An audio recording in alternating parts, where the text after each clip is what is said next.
ஒண்ணு வந்து ஜல்ஜீவன் மிஷன். ஜல்ஜீவனை பொறுத்த வரைக்கும் 60% வந்து அவங்க குடுக்குறாங்க. கிட்டத்தட்ட அவங்க அதிகமாக நிதி ஒதுக்குவது மத்திய அரசு. மாநில அரசு அது செயல்படுத்துவதற்கு மட்டும் செலவு செய்யணும். இதுவரைக்கும் வந்து வீடுதோறும் குடிநீர் திட்டம்ன்றது 100% தமிழகத்துல நிறைவேறிக்கான்னு பாத்தீங்கன்னா இல்ல.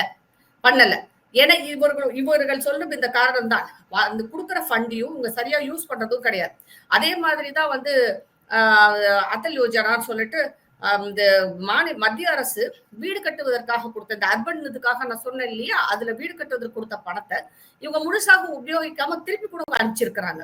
நகர்ப்புறங்களில் வாழும் எவ்வளவு ஏழை மக்களுக்கு அதை வந்து வீடு கட்டி கொடுத்துருக்காங்க. அது எதுவுமே செய்யல. அதற்கப்புறம் வந்து பாத்தீங்கன்னா இன்னொரு திட்டமும் இருக்கு. இந்த மாதிரி மத்திய அரசிடம் இருந்து இவர்கள் பெரும் அந்த பணத்தை எல்லாம் என்ன பண்றாங்க, என்இபியும் அதே ஒண்ணுதான், தேசிய கல்விக் கொள்கையும் அதே மாதிரிதான்.